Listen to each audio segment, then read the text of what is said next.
ओम शांति।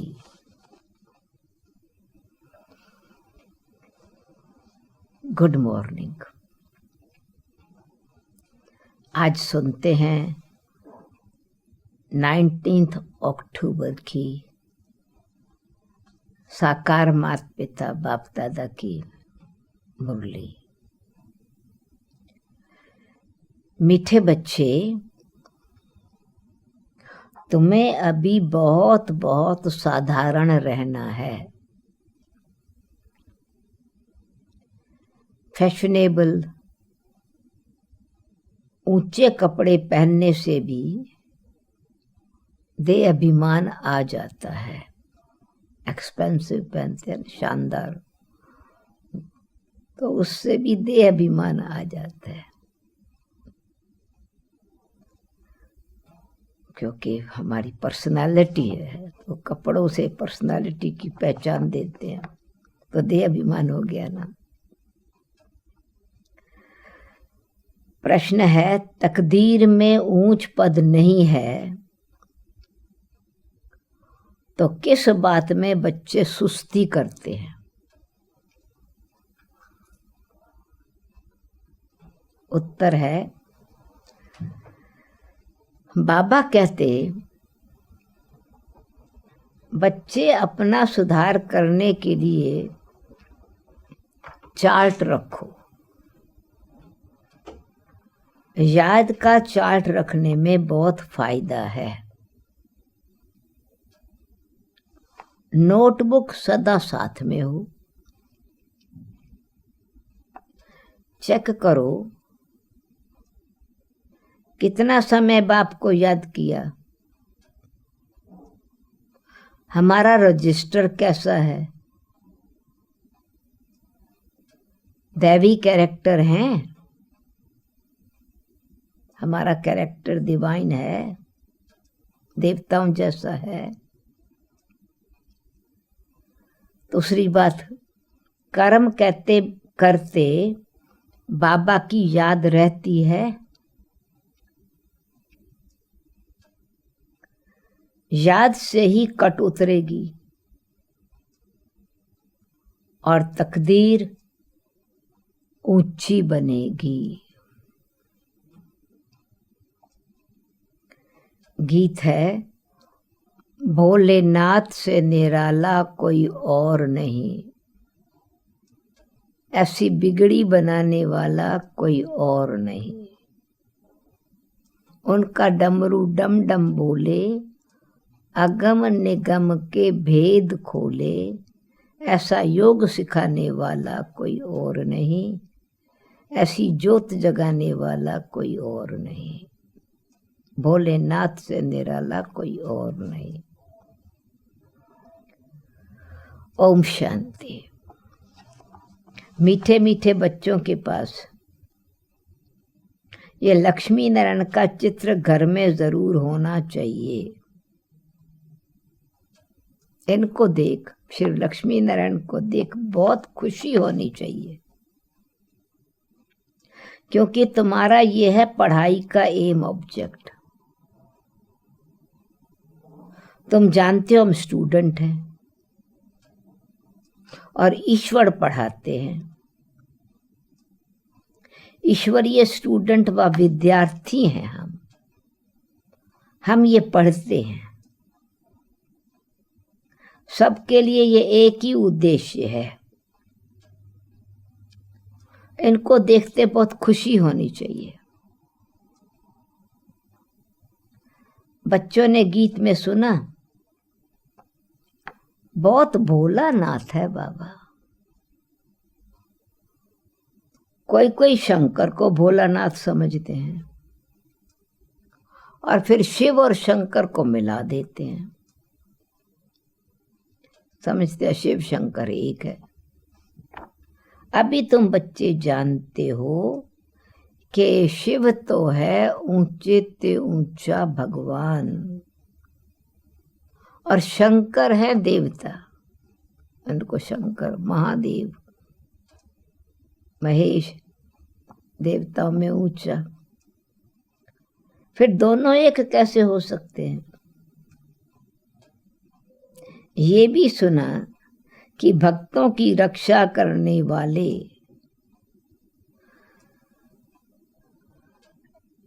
भोलेनाथ से निराला कोई और नहीं, ऐसा रक्षा करने वाला कोई और नहीं, तो जरूर भक्तों का रखवाला कोई और नहीं, तो भक्तों पर आपदाएं आती हैं तो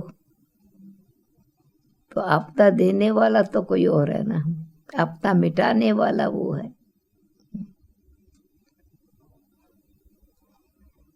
तो बाबा कहते हैं 5 विकारों की आपदाएं सबके ऊपर हैं। 5 विकारों ने सबकी बिगाड़ी है, इसलिए ऐसा बिगड़ी बनाने वाला कोई और नहीं, आपदा मिटाने वाला कोई और नहीं, तो 5 विकारों को खत्म करने वाला एक बाप है।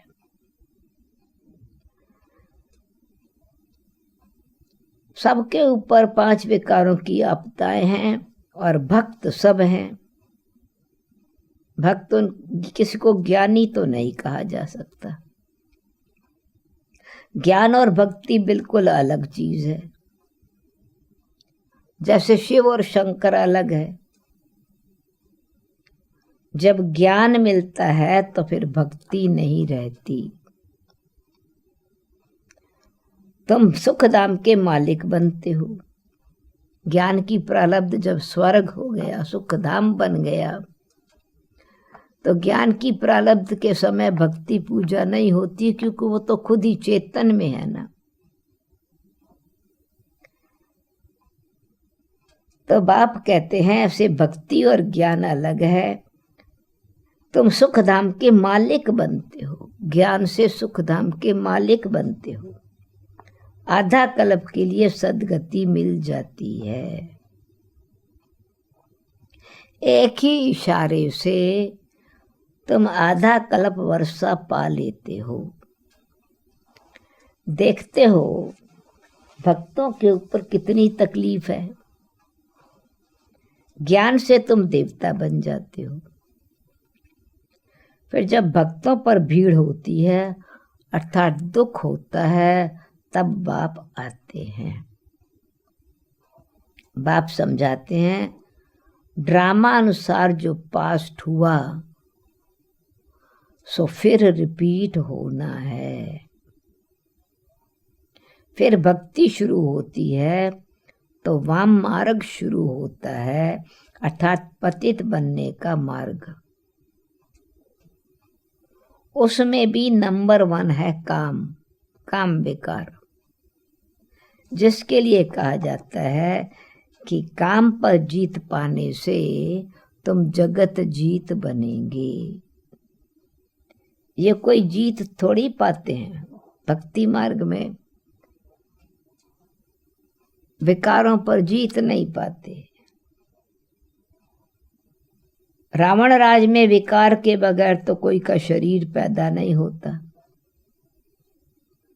विकार के बगैर। और सतयुग में रावण राज होता नहीं, विकार होते ही नहीं।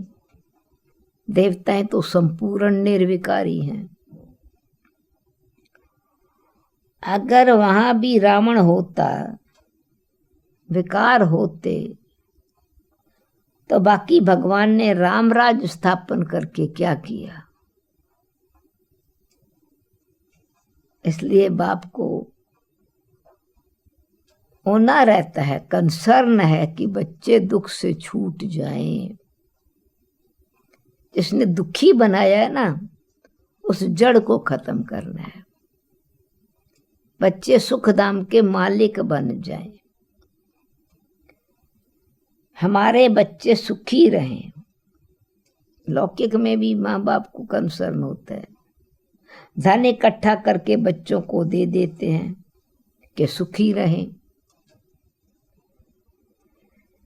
परंतु यहां तो ऐसे हो ही नहीं सकता। भले धन इकट्ठा करें या प्रॉपर्टी देवें, सुखी इंसान नहीं हो सकता, क्योंकि दुख का मूल कारण विकार है। विकार नहीं, जड़ नहीं निकली तो दुखी होते रहते, क्योंकि ये तो है ही दुख की दुनिया। द्वापर कलयुग दुख की दुनिया। तो बेहद का बाप कहते हैं तुम वहाँ स्वर्ग में जन्म जन्मांतर सुख भोगते आएंगे, यानी सतयुग और त्रेता में इसी सृष्टि पर सुख धाम वैकुंठ होगा, अथाह धन मिल जाता है। 21 जन्म वहां कोई दुख नहीं होगा, कभी का कोई दिवाला नहीं निकलेगा, दिवाला नहीं मारेंगे। ये बातें बुद्धि में धारण करके आंतरिक बड़ी खुशी रहनी चाहिए।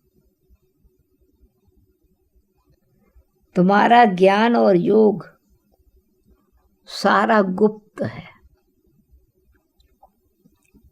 स्थूल हथियार आदि कुछ नहीं है। तो बाप समझाते हैं यह है ज्ञान तलवार। बाबा फिर ज्ञान तलवार देते हैं, और ये ज्ञान तलवार को उन्होंने स्थूल हथियार रूप में देवी देवताओं के हाथ में जैसे उनका अलंकार दिखा दिया, स्थूल निशानियां देवियों को दे दी। शास्त्र जो पढ़ते हैं वो लोग कभी ऐसे नहीं कहते कि ये ज्ञान तलवार है या ज्ञान खड़ग है, वो सिर्फ ऐसे ही बोलते हैं शंख चक्र गदा पद्म तुम्हारी जय, जयधारी तुम्हारी जय। अम्बा माँ दुर्गा माँ के हाथ में खड़ग है, तलवार है, परंतु ज्ञान की तलवार थी। तो ये बेहद का बाप बैठ के समझाते हैं। वो समझते हैं शक्ति सेना ने जीत पाई, असुरों को जीता तो जरूर कोई हथियार होंगे हाथ में।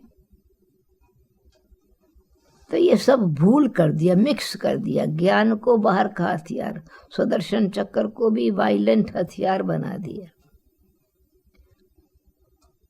तो ये भूल गई, जो असली बात थी उसको भूल गए, चित्र बनाए, फिल्म बनाई, तो वो रियल चीज भूल गई। तो बाप आकर के ये सब भूलें बताते हैं, इनको ठीक करते हैं, भूल को फिर भूल का सुधार करते हैं। इसलिए गीत में ऐसा बिगड़ी बनाने वाला कोई और नहीं। ये तुम्हारी बात बहुत ढेर मनुष्य सुनेंगे, विद्वान पंडित आदि भी एक दिन आएंगे। बेहद का बाप है ना, तो तुम बच्चों को श्रीमत पर चलने में ही कल्याण है, तब देह अभिमान टूटेगा। इसलिए शाहूकार लोग आते नहीं। बाप कहते हैं देह अहंकार को छोड़ो, ये अच्छे अच्छे कपड़े, एक्सपेंसिव फैशनेबल आदि का नशा रहता है ना, पर अभी तो तुम वनवाह में हो, यानी साधारण हो। जैसे कुछ इंडिया में कुछ एरिया में ये सिस्टम है, शादी से पहले पुराने कपड़े पहनेंगे, 3 दिन वो बटना मलते हैं ना।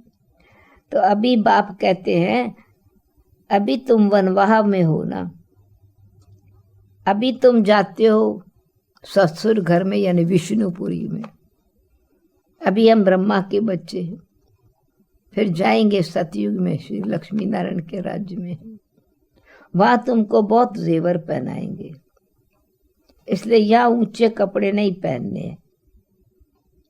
तो बाप कहते हैं बिल्कुल साधारण रहना है, जैसे कर्म मैं करता हूं बच्चों को भी साधारण रहना है। Simple living, elevated thinking, high thinking कहते तो है ना, नहीं तो देह का अभिमान आ जाता है, ये फिर बहुत नुकसान कर देते हैं। तो बाबा कहते हैं अभी तुम जाते हो विष्णुपुरी, ये ब्रह्मा के हिसाब से वहां पर, यानी अभी ब्राह्मण है फिर देवता बनेंगे, तभी ब्रह्मा बाप के बच्चे हैं, वहां फिर जिम्मेवारी हो जाएगी ना विश्व के संभालने की। जैसे स्वयंवर के बाद, शादी के बाद जिम्मेवारी हो जाती है, विश्व को संभालने का, राज्य को संभालने के। तो बाप कहते हैं तुम जाते हो ससुर घर, वहां तुमको बहुत जेवर मिलेंगे, या सिंपल रहना है। ज्ञान के जेवर तो बाबा ने सजा दिया ना, अभी भी कितने ज्ञान और गुणों के गहने दिए हैं। हीरे मोतियों का हार बाबा रोज पहनाता है। हमारा अभी का कोई श्रृंगार कम थोड़ी है। तो बाबा कहते हैं इसलिए तुमको अभी सिंपल रहना है, और ये जो जेवर हैं ये नहीं पहनने हैं, क्योंकि चोर चकार इसी जेवर के कारण ही कितना नुकसान करते हैं। आजकल चोरी आदि कितनी होती है, तो सेफ्टी के लिए भी ठीक है कि ये सब नहीं पहने। रास्ते में डाकू लूट लेते हैं, दिन प्रतिदिन हंगामा ज्यादा बढ़ता जाएगा। इसलिए बाप कहते हैं अपने को आत्मा समझ मुझे याद करो। पर देह अभिमान में आने से बाप को भूल जाते हैं। ये मेहनत अभी मिलती है, इसलिए अभी मेहनत करनी है। बाबा जानते हैं बच्चे देह अभिमान में आने से बाप को भूल जाएंगे, तो यही मेहनत कराते, बार बार प्रैक्टिस में आत्मा हूँ, मैं शुद्ध आत्मा हूँ, मैं शांत स्वरूप आत्मा हूँ। फिर कभी भक्ति मार्ग में ये मेहनत नहीं मिलती, ये काम नहीं मिलता करने को। सिर्फ जिन जो श्रेष्ठ थे उनका कीर्तन करते रहते हैं, उनकी महिमा गाते हैं। अभी तो ऐसा बनना है जिनकी महिमा करते हैं। अभी तुम संगम पर हो, तुम जानते हो बाप आते हैं पुरुषोत्तम संगम युग पर। तो जरूर पुरानी दुनिया का परिवर्तन होगा ना, लड़ाई जरूर होगी। एटॉमिक बॉम्ब्स वगैरह सब खूब बनाते रहते हैं। कितना भी माथा मारो, कितनी भी मेहनत करो कि ये बंद हो जाए, परंतु ऐसा हो नहीं सकता। यानी ये आर्ग्यूमेंट तो बहुत है ना कि वायलेंस के नो एटॉमिक एनर्जी, बहुत सारे आंदोलन चले, नो न्यूक्लियर। तो बाबा कहते हैं अच्छा एटॉमिक एनर्जी के पहले तो आत्मिक एनर्जी तैयार करो। एक बार एग्जीबिशन लगी थी स्कॉटलैंड में, तो हमने फिर अपना स्टॉल लगाया था ब्रह्मा कुमारियों का। न्यूक्लियर, वहाँ सब जगह था नो न्यूक्लियर है, तो हम कहते थे now new and clear. Now is the time to be new and clear. No atomic energy, atomic power, atomic use. Now use the soul power, आत्मिक पावर, स्पिरिचुअल पावर। तो ड्रामा में नूंद है, समझाने से भी समझेंगे नहीं कि विनाश होना ही है, मौत होना ही है, तो बंद कैसे होगा। समझते भी हैं तो भी बंद नहीं करेंगे। ड्रामा में नूंद है, यादवों और कौरवों को खलास होना ही है। एटॉमिक एनर्जी वाले पुरानी दुनिया का विनाश करने के निमित्त बनते हैं, यादव कहेंगे उनको। देह अभिमानी, धन के और स्वार्थी, पोजीशन के लालच रखने वाले, उनको कौरव कहते हैं। तो यादव हैं यूरोप वासी, उनका है साइंस घमंड, उनसे विनाश होता है। फिर पांडवों की है साइलेंस पावर, फिर जीत होती है साइलेंस घमंड की, यानी शांति स्वरूप में रहना, आत्माभिमानी रहना। तुमको शांति के घमंड में रहना अर्थात शांत स्वरूप रहना सिखाया जाता है। शांति की शक्ति का स्वाभिमान क्या है वो सिखाया जाता है। बाप को याद करो। तो याद करो तो इतनी शांति हो जाए, डेड साइलेंस। हम आत्मा शरीर से न्यारी हैं।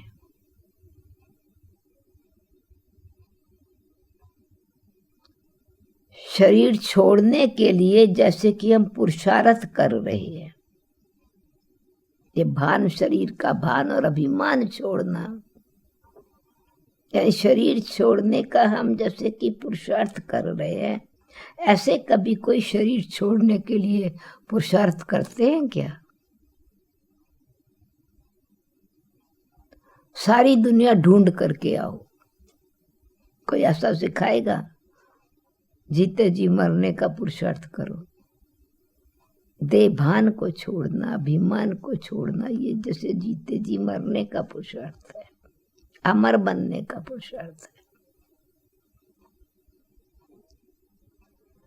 सारी दुनिया में ढूंढ कर आओ, ऐसे कोई है जो बोले कि हे आत्मा, अब तुमको शरीर छोड़ जाना है।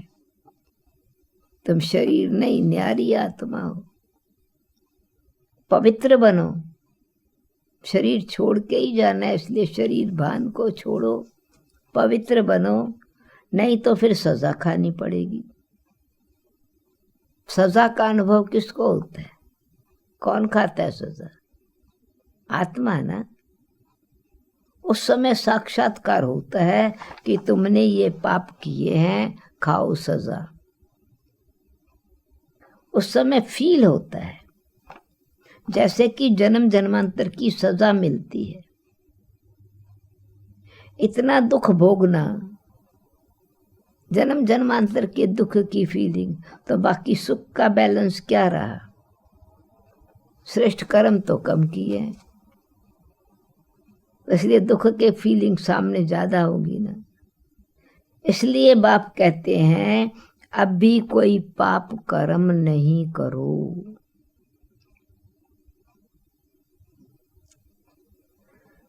अपना रजिस्टर रखो। हर एक स्कूल में चाल चलन का रजिस्टर रखते हैं ना। एजुकेशन मिनिस्टर भी कहेंगे कि भारत का कैरेक्टर ठीक नहीं है। आजकल के कैरेक्टर को देख के कि चरित्र इतना ऊंचा नहीं है, तो बाबा कहते उनको तुम समझाओ, बोलो हम इन श्री लक्ष्मी नारायण के जो डिवाइन देवता हैं, इन जैसा कैरेक्टर्स बनाते हैं। ये पढ़ाई ऐसे ही है, जिसका चरित्र सुधारने की पढ़ाई है। हम इन जैसा कैरेक्टर बनाते हैं, तो ये श्री लक्ष्मी नारायण का चित्र तो सदा साथ में होना चाहिए। यह है एम ऑब्जेक्ट। हम ऐसे बनते हैं। इस आदि सनातन देवी देवता धर्म की हम स्थापना कर रहे हैं श्रीमत पर, जहां चाल चलन को सुधारा जाता है। तुम्हारी यहां कचहरी भी होती है, जैसे कि सब रोज का चार्ट देखा जाता है, हिसाब किताब, श्रेष्ठ कर्म कितना, रॉन्ग कोई एक्शन हुआ तो उसकी चेकिंग। सब सेंटर्स पर बच्चों की कचहरी होनी चाहिए। रोज बोलो, चार्ट रखो तो सुधार होगा। किसकी तकदीर में नहीं आता फिर सुस्ती कर लेते हैं। चार्ट रखना बड़ा अच्छा है। तुम जानते हो, हम 84 के चक्कर को जानने से ही चक्रवर्ती राजा बन जाते हैं। हम 84 के चक्कर को जानने से ही चक्रवर्ती राजा बन जाते हैं। कितना सहज है। और फिर पवित्र भी बनना है। याद की यादता का चार्ट रखो, इसमें तुमको बहुत फायदा है।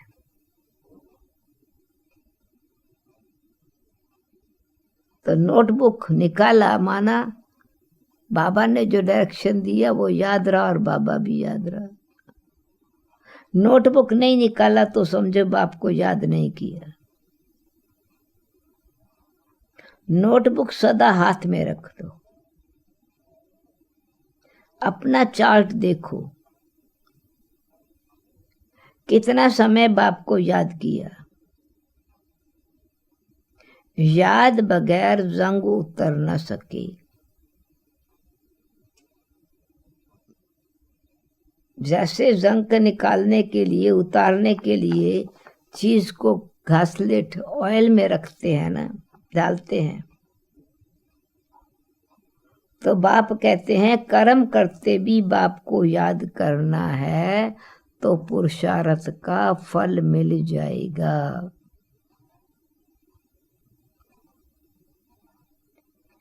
मेहनत है ना, ऐसे थोड़ी ताज रख देंगे सिर पर। बाबा इतना ऊंच पद देते हैं, कुछ तो मेहनत करनी है ना। इसमें हाथ पांव आदि कुछ भी नहीं चलाने हैं। पढ़ाई तो बिल्कुल सहज है। बुद्धि में शिव बाबा से याद रहे, हमारी बुद्धि में हमको निश्चय है, याद रहे कि शिव बाबा से ब्रह्मा द्वारा हम ये बन रहे हैं। श्री लक्ष्मी नारायण, नर से नारायण, नारी से लक्ष्मी बन रहे हैं। कहाँ भी जाते हो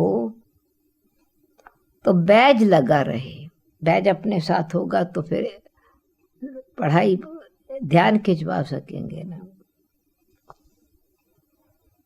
बोलो, वास्तव में ये कोट ऑफ आर्म्स ये है, ये जो चित्र है, चिन्ह है कोट ऑफ आर्म भारत का, ये है वास्तव में आदि सनातन देवी देवता धर्म का गॉडली कोट ऑफ आर्म्स है। ये समझाने की भी बड़ी रॉयल्टी चाहिए, बड़ी रॉयल्टी चाहिए। बहुत मीठेपन से समझाना है।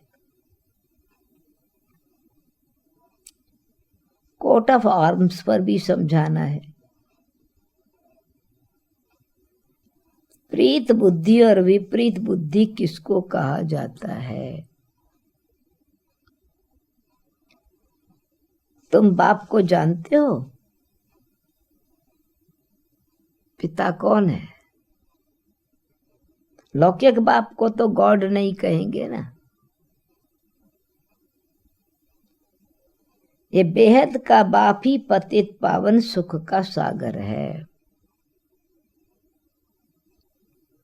उनसे ही सुख घनेरे मिलते हैं। अज्ञान काल में समझते हैं कि माँ बाप सुख देते हैं, ससुर घर में भेज देते हैं। अब तुम्हारा तो बेहद का ससुर घर है। बेहद का, बेहद की जिम्मेवारी है, बेहद की प्राप्ति है। वो है हद का।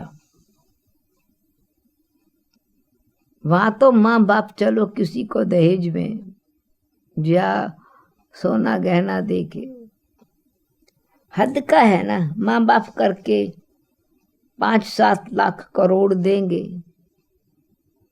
कुछ चलो कुछ करोड़ की संपत्ति दे देंगे, पर बाबा ने तुम्हारा नाम रखा है पद्मा पदम भाग्यशाली।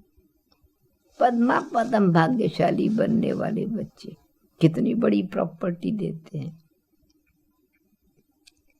तो तुम पद्मा पदी पदम पति बनने वाले बच्चे हो। अनलिमिटेड प्राप्ति। वहां तो पैसे की बात ही नहीं है, सब कुछ मिल जाता है। बड़े अच्छे अच्छे महल होते हैं, जन्म जन्मांतर के लिए तुमको महल मिलते हैं। ये भी बहुत सुंदर सूक्ष्म आनंद भरा अकाउंट है भगवान के साथ। सुदामा का मिसाल है ना, चावल मुट्ठी,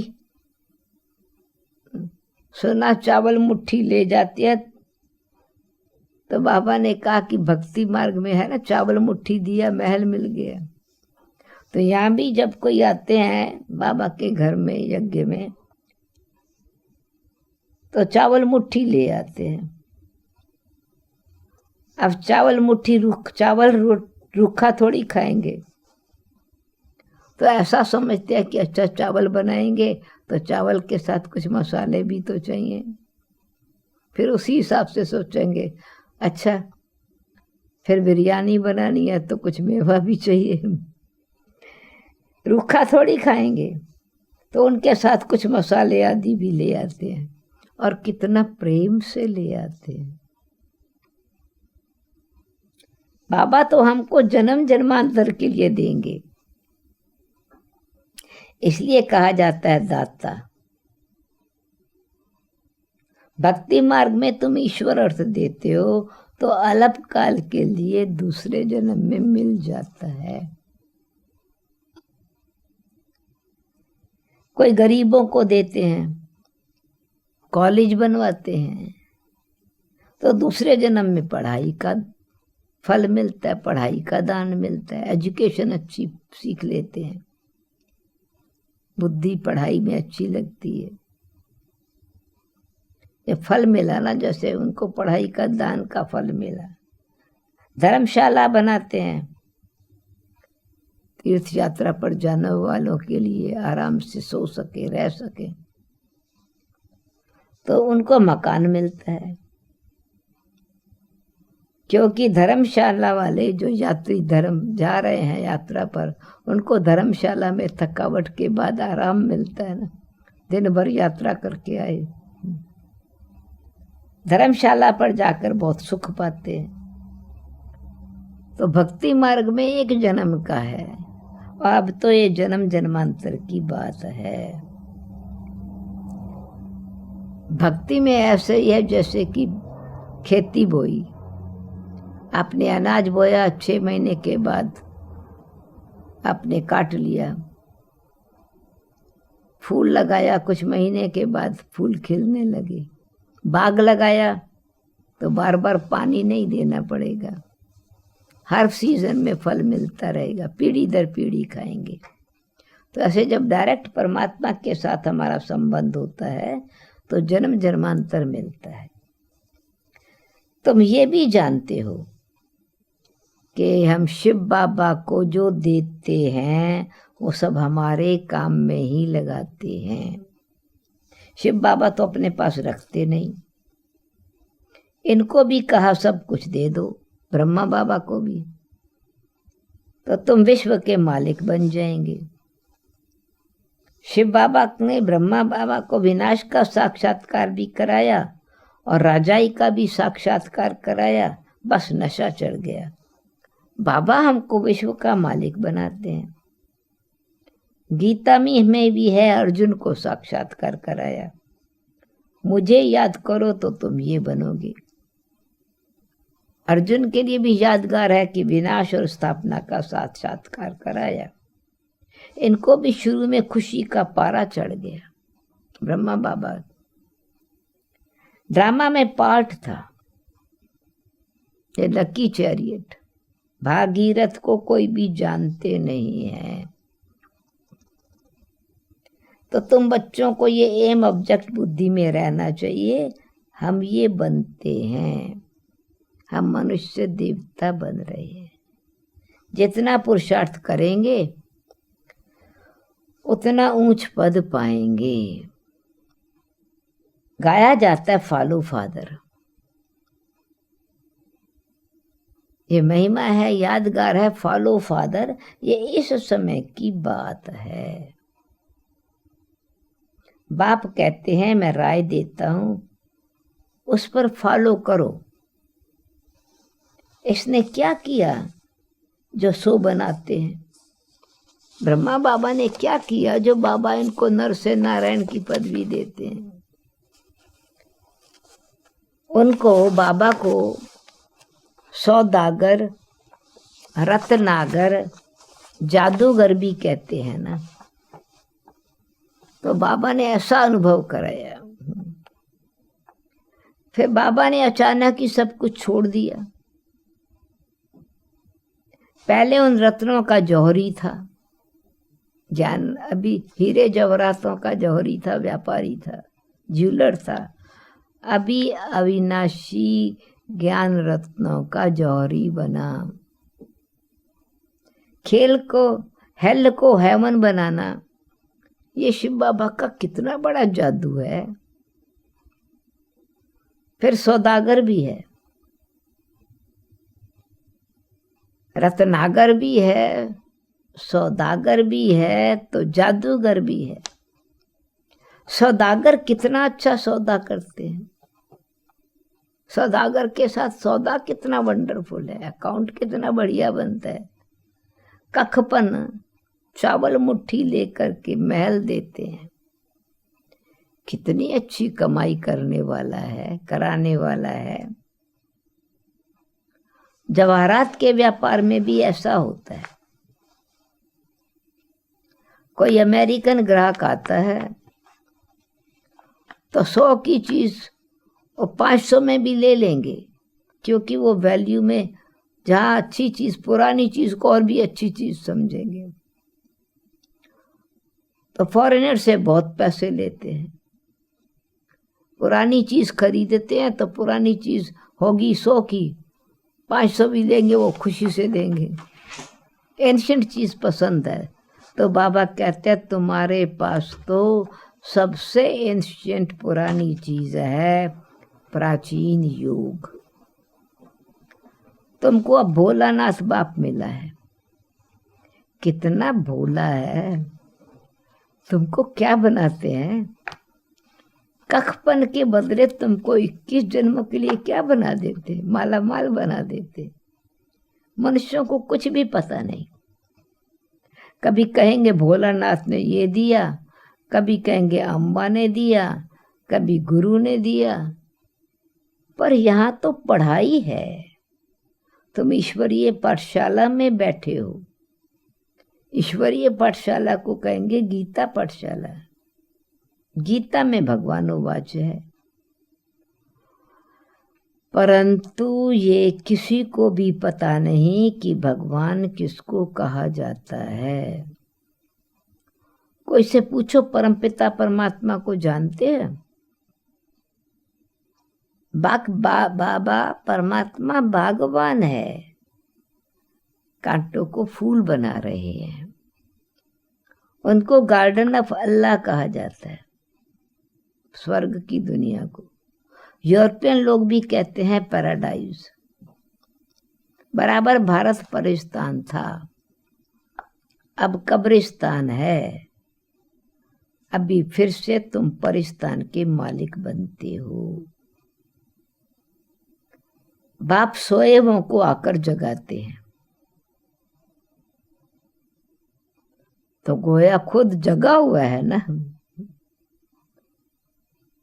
तो बाप सोएवों को जगाते हैं, तुम खुद जाग जाते हो। तुम भी जानते हो नंबरवार पुरुषार्थ अनुसार। तुम खुद जाग जाते हो तो दूसरों को जगाते हो।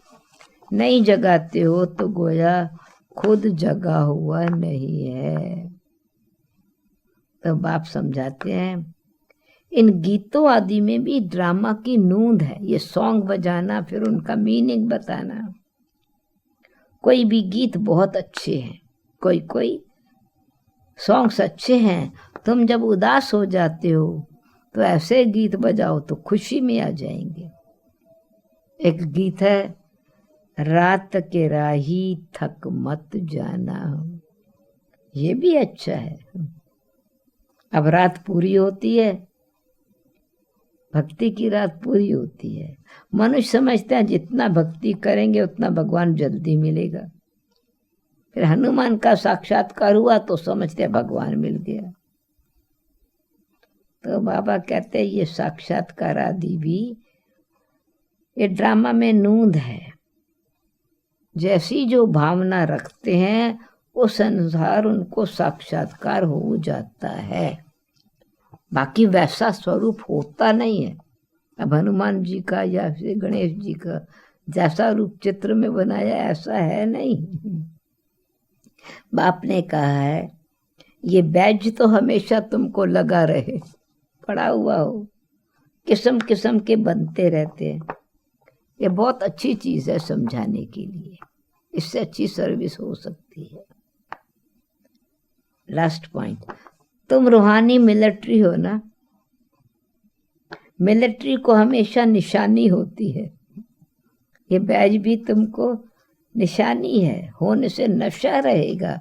हम ये बन रहे हैं, हम स्टूडेंट्स हैं, बाबा हमको मनुष्य से देवता बना रहे हैं और मनुष्य तो देवताओं की पूजा कर रहे हैं, हमको बाबा ऐसा बना रहे हैं। देवता तो देवताओं की पूजा नहीं करेंगे ना, या मनुष्य देवताओं की पूजा करते हैं क्योंकि देवताएं श्रेष्ठ हैं, तो बाबा हमको श्रेष्ठ बना रहे हैं। अच्छा, मीठे मीठे सीखी लद्दे बच्चों प्रति माता पिता बाप दादा का याद प्यार और गुड मॉर्निंग। रूहानी बाप की रूहानी बच्चों को नमस्ते। हम रूहानी बच्चों की रूहानी बाप दादा को याद प्यार गुड मॉर्निंग और नमस्ते नमस्ते। धारणा के लिए मुख्य सार, बुद्धि में सदा अपनी एम ऑब्जेक्ट याद रखनी है। लक्ष्मी नारायण का चित्र सदा साथ रहे, इसी खुशी में रहो कि हम ऐसा बनने के लिए पढ़ रहे हैं। अभी हम गॉडली स्टूडेंट हैं, भगवान पढ़ा रहे हैं। दूसरा पॉइंट, अपना पुराना कखपन चावल मुट्ठी दे महल लेने हैं। ब्रह्मा बाप को फॉलो कर अविनाशी ज्ञान रत्नों का जौहरी बनना है। यानी चावल मुट्ठी प्रेम से, भावना से, श्रद्धा से, सम्मान से थोड़ा देते हैं तो बाबा उसके रिटर्न में कख लेके लख देते हैं, लक बना देते हैं, वो बहुत ऊंचा कर देते हैं। वरदान,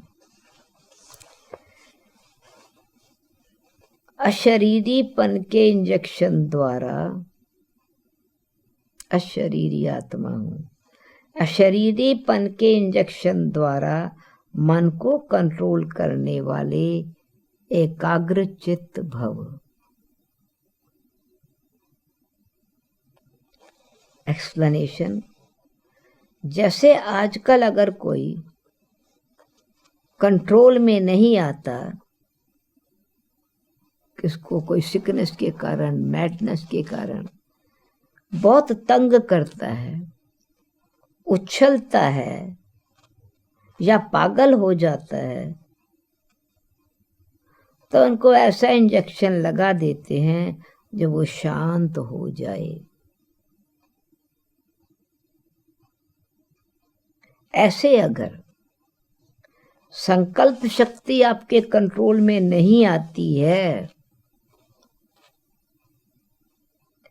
तो अपने को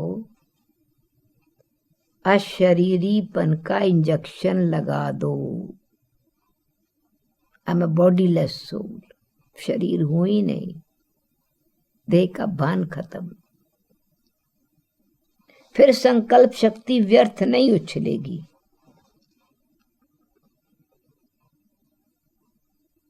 संकल्प शक्ति व्यर्थ नहीं उछलेगी और सहज एकाग्र चित्त हो जाएंगे, कंसंट्रेशन इजीली हो जाएगा। लेकिन यदि बुद्धि की लगाम बाप को दे करके फिर ले लेते हो, बुद्धि का योग बाबा कैसे नहीं दिया, बुद्धि को सरेंडर नहीं किया, बुद्धि की लगाम बाप को देकर फिर ले लेते हो, तो मन व्यर्थ की मेहनत में डाल देता है।